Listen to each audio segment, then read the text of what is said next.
एक गांव में हरिया नाम का एक किसान रहता था। इस साल हरिया ने अपने खेत में बैंगन की खेती की थी और बड़ी ही अच्छी पैदावार हुई थी। एक दिन वो खेतों से पके पके बैंगन तोड़कर शहर की सब्जी मंडी में बेचने जाता है। सब्जी ले लो, सब्जी, ताजी ताजी सब्जी। शाम तक उसके लगभग सारे बैंगन बिक जाते हैं और बस थोड़े से बैंगन ही बचते हैं। हरिया बचे हुए बैंगन लेकर निकल पड़ता है। रात काफी हो चुकी होती है। हरिया अपनी बैलगाड़ी से घर वापस आ रहा होता है। रास्ते में काफी सुनसान जगह पड़ती है और उस जगह एक चुड़ैल का वास होता है। वो चुड़ैल काफी समय से भूखी होती है। जैसे ही वो हरिया को वहाँ से गुजरता हुआ देखती है, उसके चेहरे पर खुशी की चमक आ जाती है। अरे वाह, आज तो बड़े दिन बाद कोई आदमी यहाँ से गुजरा है। आज तो मुझे कुछ न कुछ खाने को मिल ही जाएगा। आज मैं पेट भर कर खाऊंगी। वो चुड़ैल उस आदमी को खाने जा ही रही होती है कि तभी उसका ध्यान बैलगाड़ी से नीचे लुढ़कते हुए बैंगनों पर जाता है। वो चुड़ैल जल्दी से उन बैंगनों को उठा लेती है और घुमा घुमा कर देखने लगती है। उसके बाद वो एक बैंगन खाकर देखती है तो उसे वो बड़ा ही स्वाद लगता है। अरे वाह, ये तो बड़ा ही स्वादिष्ट है। ऐसी चीज तो मैंने पहले कभी नहीं खाई। चुड़ैल जल्दी जल्दी सारे बैंगन खा जाती है। अब उसके पास एक भी बैंगन नहीं बचता। चुड़ैल को और बैंगन खाने का मन होता है। वो सोचती है कि क्यों ना उस आदमी की बैलगाड़ी में बैठकर उसके साथ ही चली जाए। ऐसे उसे उस आदमी के पास और भी बैंगन मिल जाएंगे। वो जल्दी से हरिया की बैलगाड़ी में चढ़कर बैठ जाती है। हरिया को बैलगाड़ी में एक झटका सा महसूस होता है। वो जल्दी से पीछे मुड़कर देखता है तो उसे कोई भी दिखाई नहीं देता। अभी अभी मुझे ऐसा लगा कि मेरी बैलगाड़ी में कुछ भारी चीज गिरी है, पर यहाँ तो कुछ भी नहीं है। हरिया को वो चुड़ैल दिखाई ही नहीं देती और वो बैलगाड़ी लेकर आगे चल देता है। चुड़ैल बैलगाड़ी में बैठकर हरिया के घर तक पहुँच जाती है। हरिया तो घर के अंदर चला जाता है पर चुड़ैल आंगन में ही रह जाती है और सबके सोने का इंतजार करती है। लता, अरे ओ लता, जरा एक गिलास पानी तो लेकर आ। अरे आप आ गई, मैं अभी पानी और खाना दोनों लेकर आती हूँ। जब तक आप मुँह हाथ धो लो। खाना खाकर सब सो जाते हैं। उसके बाद चुड़ैल उनके घर में आकर बैंगन ढूंढने लगती है। वो घर का एक एक कोना देख लेती है पर उसे बैंगन तो कहीं नहीं मिलते। चुड़ैल को बड़ा ही गुस्सा आता है। आखिर वो चीज इस आदमी ने कहाँ रखी है? इसकी बैलगाड़ी में थी तो इसके पास और भी जरूर होगी, पर ये उनको रखता कहाँ है? मुझे लगता है इसने उनको और जगह छुपा कर रखा है। मैं भी ढूंढ कर ही रहूंगी। चुड़ैल सुबह होने और हरिया के उठने का इंतजार करने लगती है।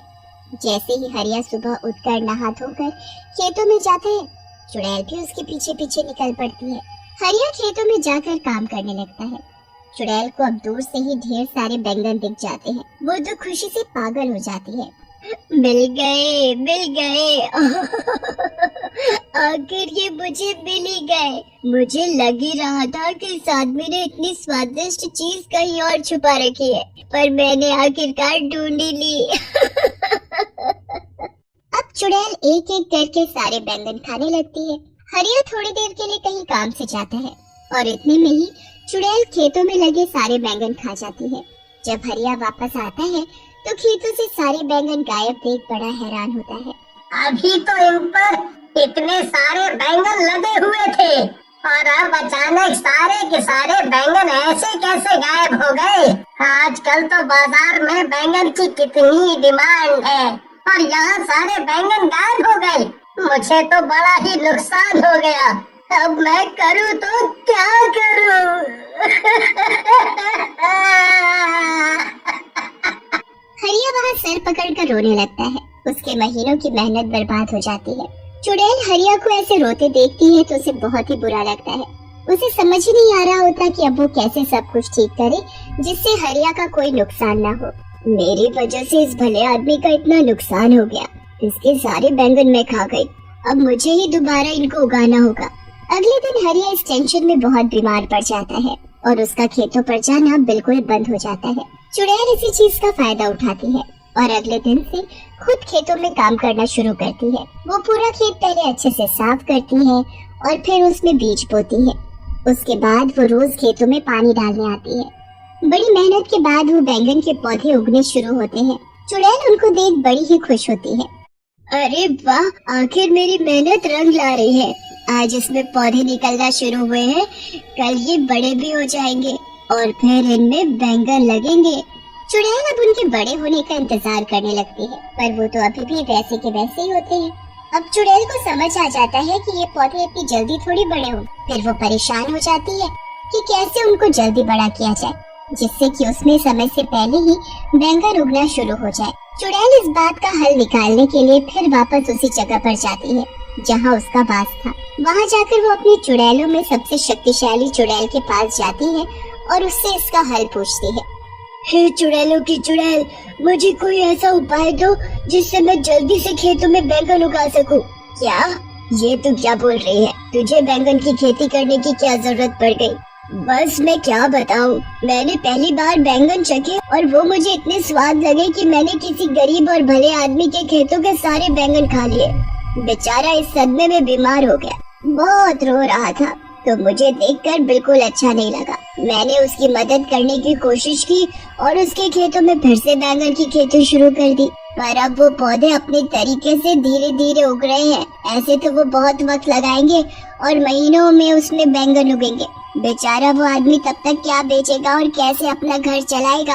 उस बेचारे के घर में उसकी बीवी और 2 छोटे छोटे बच्चे भी हैं। ठीक है, मैं सब समझ गई। चुड़ैल होकर तू किसी इंसान की मदद कर रही है। मैंने तो पहली बार ऐसा देखा है, पर तुझे तो पता ही है मैं कभी किसी चुड़ैल की मदद करने से मना नहीं करती, तो तुझे कैसे कर सकती हूँ? तूने जो चाहा है वो तुझे जरूर मिलेगा, पर थोड़ा कठिन है। तू बता, तू कर पाएगी? हाँ, मैं कर लूंगी। तुम बस मुझे ये बताओ कि मुझे क्या करना है। तुझे यहाँ से 100 मील दूर पहाड़ों में जाना है। वहाँ एक काली गुफा है जिसको पार करने पर एक छोटा सा जादुई पानी का तालाब आता है। उस तालाब का पानी लाकर तुझे उस खेत में डालना होगा। जरा सा पानी डालने से कोई भी चीज कुछ ही पल में महीनों और सालों का समय पूरा कर देती है। अगर वो पानी किसी बच्चे पर भी गिर गया तो वो बच्चा भी पल भर में आदमी बन जाएगा। इसलिए उस जादुई पानी का इस्तेमाल तुम्हें बहुत ही ध्यान से करना होगा। हाँ, मैं पूरा ध्यान रखूंगी। अब मैं जल्दी वहाँ के लिए निकलती हूँ, क्योंकि मैं जरा भी समय बर्बाद नहीं करना चाहती। चुड़ैल जैसे तैसे 100 मील की दूरी तय करती है। उसके बाद वो काली गुफा को पार करके उस तालाब तक भी पहुँच ही जाती है। वहाँ से जादुई पानी भरकर चुड़ैल सीधा अपने बैंगन के खेतों में पहुँचती है और थोड़ा थोड़ा पानी पूरे खेत में छिड़क देती है।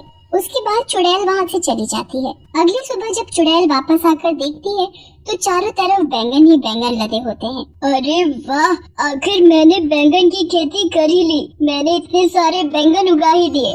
अब जब भी वो किसान यहाँ आएगा तो खुशी से पागल हो जाएगा। उसके बाद उसे बस हरिया के खेतों में आने का इंतजार रहता है। हरिया जब ठीक हो जाता है तब वो खेतों को देखने जाता है। खेतों में पहुंचकर जब हरिया हजारों बैंगन अपने खेतों में लगे हुए देखता है तो उसे तो अपनी आंखों पर विश्वास ही नहीं होता। कहीं मैं सपना तो नहीं देख रहा? पहले मेरे खेतों से सारे बैंगन अचानक गायब हो गए, फिर उसी खेत में इतने सारे बैंगन अचानक से उग गए। अरे वाह, मुझे मेरे गायब हुए बैंगन वापस मिल गए।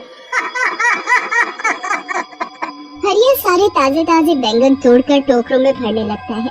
धीरे धीरे करके सारी टोकरे बैंगनों से भर जाते हैं। हरिया सारी टोकरे अपनी बैलगाड़ी में रखता है। घर जाकर लता को सारी बात बताता है। लता तो ये बातें सुनकर चौंक ही जाती है। उसे हरिया की बात पर बिल्कुल यकीन नहीं होता। मुझे लगता है आप पागल वागल हो गए हो। अरे भगवान, मैं कोई पागल वागल नहीं हुआ हूँ। तू चलकर अपनी आँखों से देख ले। लता जब बाहर जाकर बैलगाड़ी देखती है तो वाकई में बैलगाड़ी बैंगनों के टोकरों से भरी हुई होती है। लता ये देख बड़ी खुश हो जाती है, पर उसे भी समझ नहीं आ रहा होता कि ये सब आखिर हुआ तो कैसे हुआ। उनके लिए ये तो कोई चमत्कार ही था। पर तभी चुड़ैल उनके सामने आ खड़ी होती है। हरिया और लता तो उसे देख बड़े घबरा जाते हैं। मुझसे डरो मत, मैं तुमको कुछ नहीं कहूँगी। मैं तो दरअसल तुमको कुछ बताने आई हूँ। चुड़ैल फिर हरिया और लता को सारी बात बताती है।